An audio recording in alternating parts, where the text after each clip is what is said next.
Hello there, Star Wars fans. Welcome to another video of Star Wars Beyond the Real. Today we're going to be doing an unboxing video of the new Red 5 Luke Skywalker Black Series X-Wing pilot helmet. It's a really long name, and I don't remember the actual marketing name for it. I apologize for the video quality today. My normal camera setup is out of commission at the moment, so I'm relying on a laptop camera, which is not of the highest quality, so I apologize for the noisy image. But yeah, let's get into it. Let's open this puppy up and see what we got. Chewie, punch it! Punch it! Punch it! Punch it! Punch it!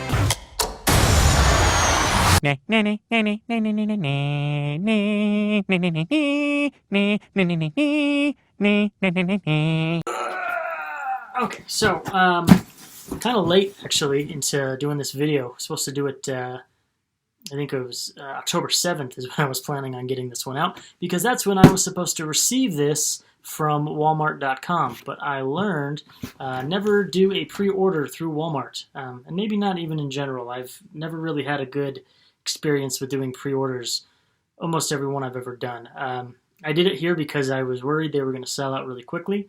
I had the money at the time. I had a gift card from Walmart that my employer gave me. So I thought it would be a good idea to pre-order it.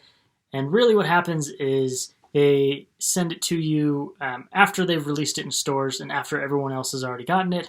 Except for in this situation, they didn't send one to me at all.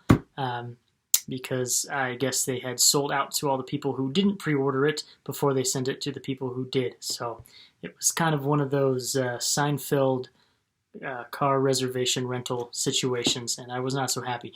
But I decided to just cancel the order and get it from Amazon because they are always reliable, and I was able to get it in just 2 days. So let's go ahead and open this puppy up. First thing you're going to need, of course, is a very tiny pocket knife. That way, nobody hurts themselves. So get out your tiny pocket knife. I'm gonna open this bad boy up.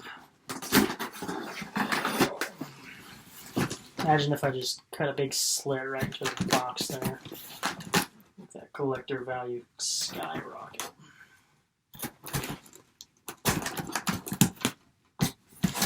But for real, don't use this big a knife because it's actually harder than it looks. Okay.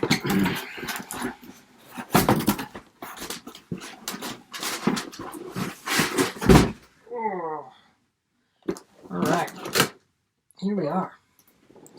Right away, I'm noticing that it is not greatly packaged. You've got kind of this weird bow coming out here, which, oh, and a big crack right there, which is all part of ordering something online. So usually as a collector, I like to go pick something up right in the morning of Triple Force Friday, but I made the big mistake this time of ordering it online. So probably won't be doing that again. I'm just going to go to the retailer that has it and fight my way for it. Although I didn't see this one at any of the retailers I went to. I only went to 2 this Triple Force Friday, Target and Walmart, and neither one of them had one. But I did arrive to Target a little late, so it could have been sold out. I don't know. I didn't actually look up the availability of this and where it was. I'm just glad I was able to snag one. So let's open her up and see. It's a good thing this is one of those pieces of merchandise that you actually open up and you want to display it. Because if this was a figure and it was carded and it came like this, I would probably be a little more upset. Let's open it on up. Okay, I'm already digging the paint job. That was kind of my gripe with some of the other previous Black Series. You can see I've got quite a few behind me. I've got my 2 Stormtroopers, my Shock Trooper, the Poe Dameron, and the... What's that guy's name? Big bad guy in Star Wars. Chad? No, Darth Vader. Darth Vader helmet there, which has been my favorite one. I think that one's got the greatest detail, for sure. I didn't get the Kylo Ren. I'm actually really sad I didn't get the Kylo Ren. That was one of the first ones that came out, but actually seeing a lot of other unboxing videos and reviews, it seems like it's probably the lowest quality as far as paint job goes. And the paint jobs have been steadily getting better. I wasn't super happy with the first Rogue One Stormtrooper there. just because it seemed a little too clean. Whereas the Shock Trooper is a little bit better. It's like the same design exactly. They just added some paint, and the paint's not horrible on there. Again, it's pretty clean. Doesn't really look like it's in universe. The Poe Dameron I thought was pretty great. I mean, it could be a little better, but this one definitely looks better. So let's bust this puppy on out of here.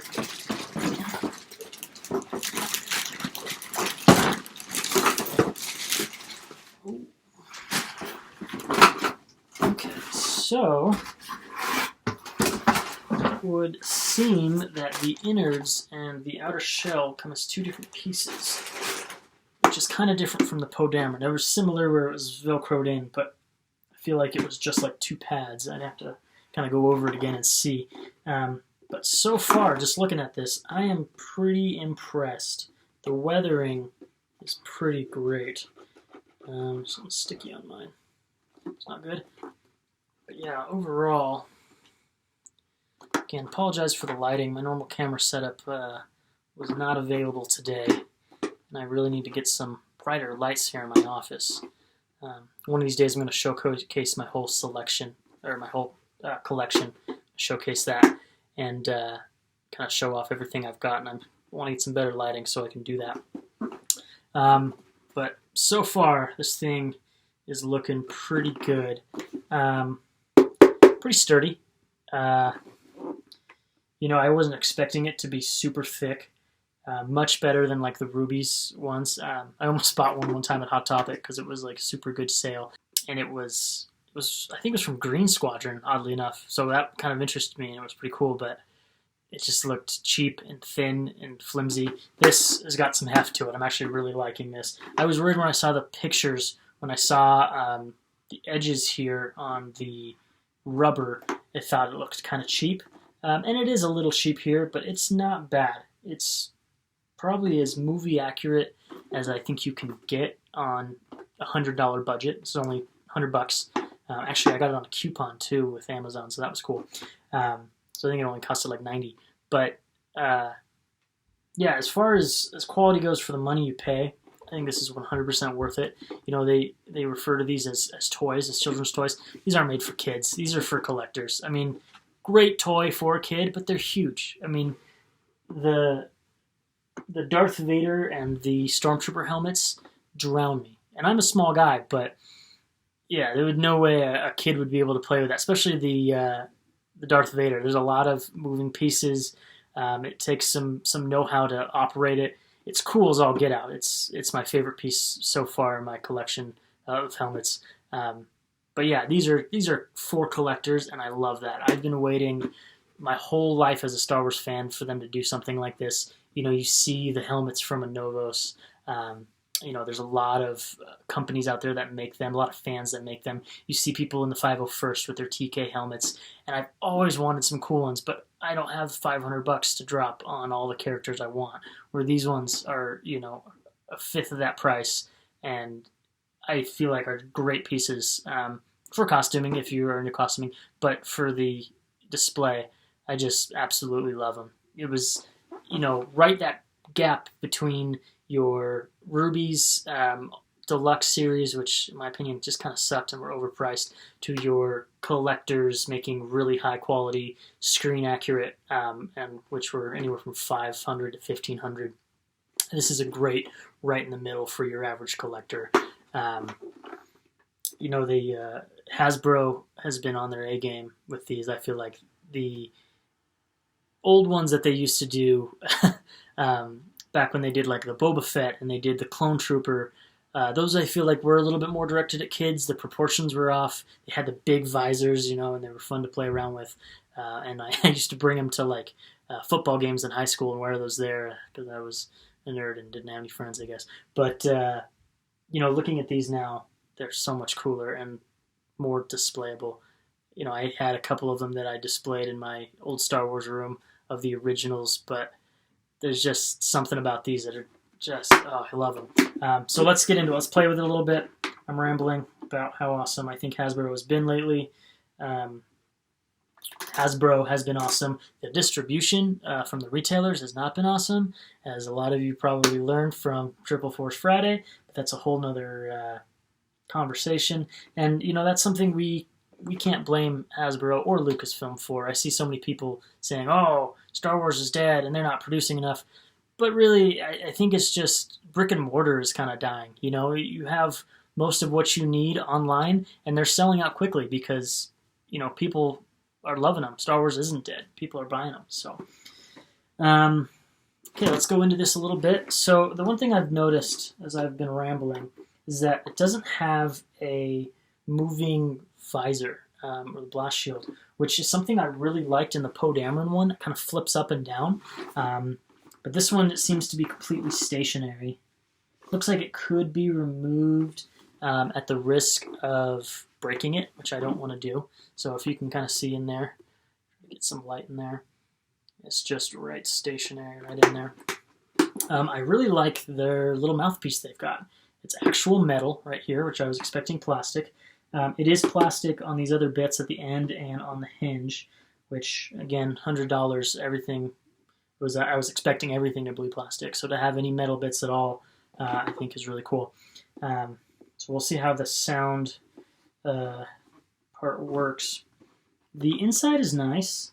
It's got this kind of nice texture, really hard, good plastic.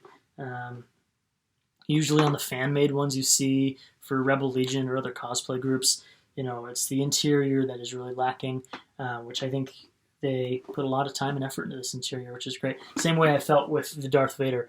The Darth Vader one has an awesome interior. And the little speakers in here have little Rebel insignias on them. That's going to be really hard to see. Let's see if I can fix that light. So I don't know if that's going to be seen at all. Right there. There's that Rebel insignia. Kind of catch it if I can get the light in there right. No, that's good with the lighting. Yeah, let's go ahead and put in the innards and see how they look.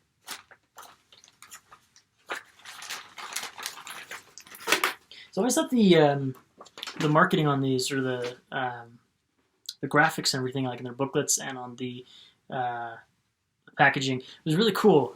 Again, it doesn't really tailor to kids. It's not like bright, crazy colors, like, oh, look how fun this is to play with. It's more like, you're grown up now, you have money, you can spend it on Star Wars. Look at this cool stuff we're creating for you now, which I think is kind of cool. I don't like all of the specs they have. Like, they'll show, where's the box? They'll show, like, little blueprints on a lot of them of what it is you're purchasing. Like, I noticed this on, like, the UTST. And actually, they don't really do it much on this box. They actually show you what the features are with the lights and the sound, which is really cool. And there's 2 different modes, so you can either do the Luke Skywalker, the Battle of Yavin, and his X-Wing, or you can do the snowspeeder with the Rogue Squadron. So that's pretty cool. Yeah, this actually has the Choose Your Battle. This one's pretty good at instructing you on what it is. What I was trying to talk about earlier was how a lot of them, they'll show like different specs of the product, and they try to make it look like a little bit like in-universe blueprints, and then it'll just be not even Arabesh. I think some of them might have been, but I've seen some that just were just like odd symbols that I didn't recognize from Star Wars, and I thought that was kind of interesting to do it that way. But I don't know. I guess it's kind of cool. I just wish that they would have actual information on those, like maybe a little bit of background, almost like a visual dictionary excerpt, but on the package. That would be kind of cool for people who maybe are getting into collecting Star Wars, don't know a whole lot. I'm going to fix this lighting because it's driving me crazy. And that, want to learn more about what the product is they're purchasing. So here's something I don't really like about it, which is going to be the in pieces. It looks okay. It looks kind of like cheap fabric. The sewing on it is not incredible. But again, it's $100. I'm not going to be too picky. Also, the weakest part in the Poe Dameron helmet, in my opinion, was the padding. but you know, you don't really see the padding when it's on or when it's on mannequin head when it's being displayed. So I guess that's not a big deal. I'm missing a step. Let's put some batteries in this real quick. Ooh, I don't know if I have one of those screwdrivers. Let's see.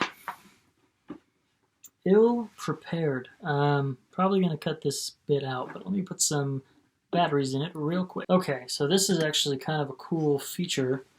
The battery house is in a much cooler spot than I was expecting. It just has this little flap that goes on. I thought it was going to be inside the helmet that I'd have to take apart. It's really just one little screw you've got to undo.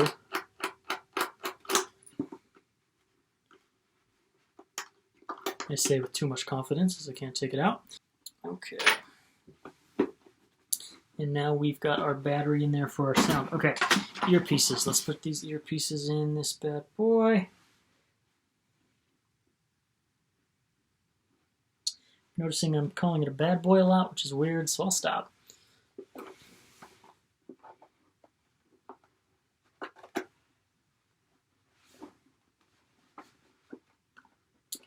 Got those in there. Looking good, looking like a Rebel pilot helmet. And then the last bit, which is kind of what makes this thing, in my opinion, is the chin strap. Not ideal for bearded gentlemen such as myself.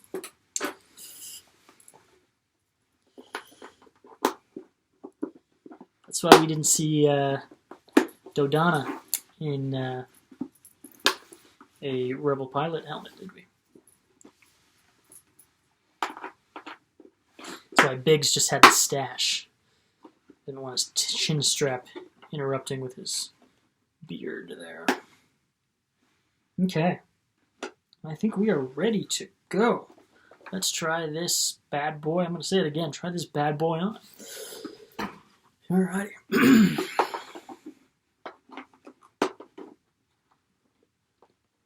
Oh my heck. I'm loving this thing already.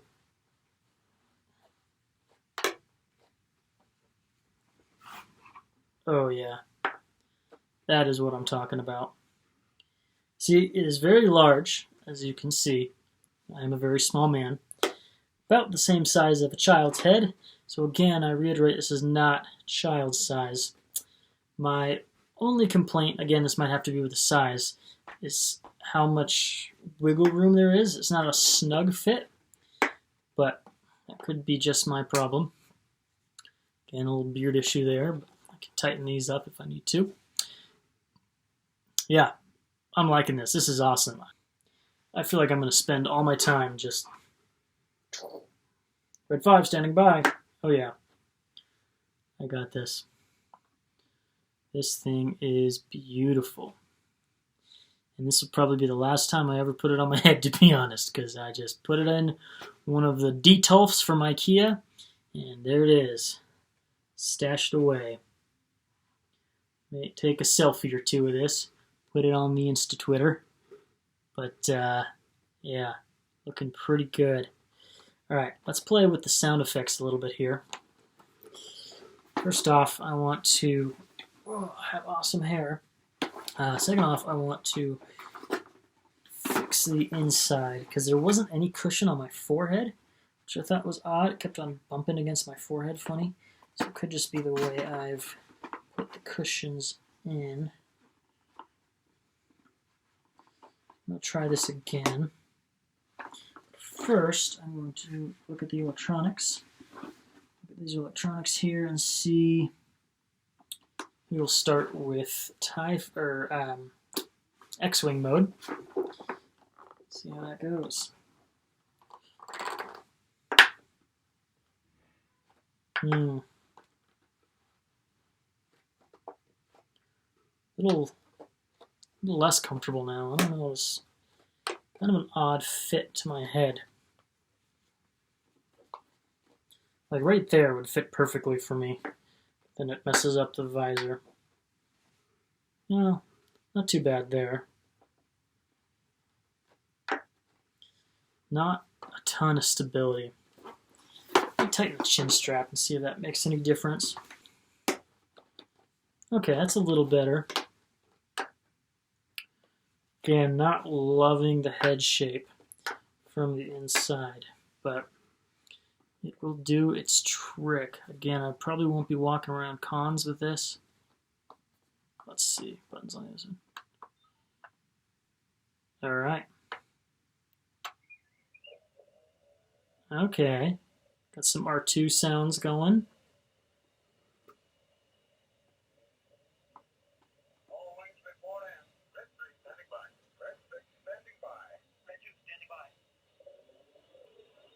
That's awesome.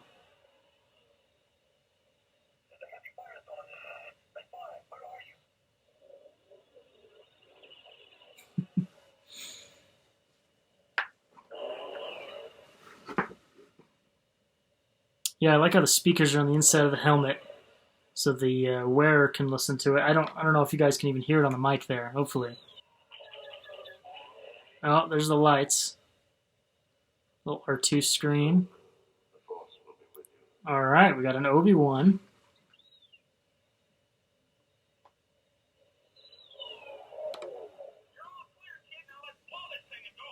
Han. More lighting there. This is cool. This is pretty damn cool. For $100, yeah, this is worth it, guys. If you were contemplating on buying one of these, it's worth it. All right, let's switch it over to Hoth.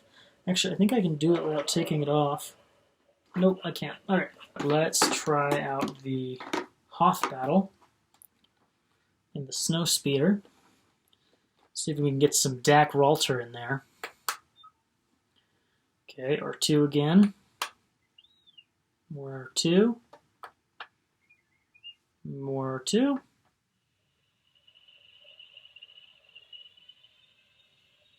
Okay, there's that classic hum from the snow speeder.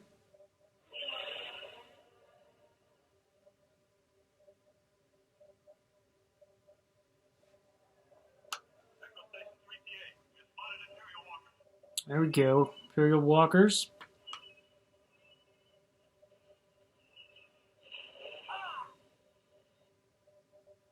This is cool. This is cool. I think I like the X-Wing version a little better, but I can dig this. I want to hear Dak, though. I want to hear Dak Ralter say he can take on the whole Empire by himself.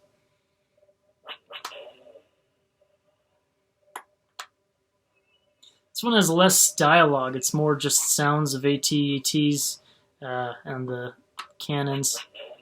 It's got that put still, which just love that sound. The sound design in Star Wars is just so great, guys.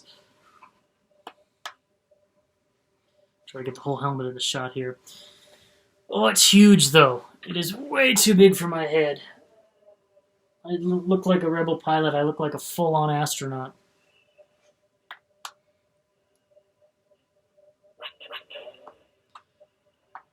Yeah, the Hoth one's a little boring. It's not giving me anything new. Just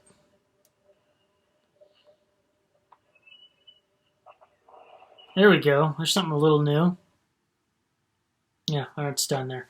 Awesome. Well, that's the helmet. That's the Black Series Luke Skywalker. Oh, get caught on your nose, chin strap, X-wing, snow speeder, rebel pilot, 1,000 name helmet, and it is pretty awesome. It is definitely worth $100. I don't know if it's not the best Black Series helmet. Again, I think that Vader one just rocks it. That's the best one there is so far. The Boba Fett one is coming out May 4th. I'm so excited for that. Definitely going to do an unboxing video for that one. Probably not going to pre-order that one, or if I do, I'm going to go through Amazon and not Walmart, because I have not been very helpful for me. I still haven't even got my money back from the one I bought from Walmart. So the Amazon one did deliver, and I love it. I'll probably do a ranking video probably when the Boba Fett one comes out of my favorite Black Series helmets. Again, I didn't get the Kylo Ren one. I still wish I did, but I can't find one nowadays. It's not like $250, and to me that doesn't seem worth for the worst one, according to the other people who bought it. But I don't know. Maybe one day I'll find it at like a Ross. It's very unlikely, but hopefully I can get them all because I am loving these so far. This is probably top 3, though. I would say top 3 as far as quality goes. They are really bringing their A game. They're making these look amazing. Again, doesn't fit me great, but doesn't really matter. I'm not going to use it for a cosplay. I'm going to just put it up, put it in one of these detolfs, and look at it and just oogle over it and show it off to all my friends who don't care about Star Wars and think I'm crazy for spending all my money on it. Thanks for watching this video. Check out my channel for more videos. I do a lot of different Star Wars stuff. It's been kind of a slow burn, but I'm trying to do more. Building up Beyond the Real podcast. It's going to be a couple different things. We're going to look into film. I'm a film major, and so we're going to be looking into other films. We're going to be looking into hunting videos. There's going to be a lot of stuff on Beyond the Real I'm excited about. But Star Wars-wise, that's where I shine. That's what I love. So we'll be doing more Star Wars for sure, and keep your eyes out for other content. Thanks.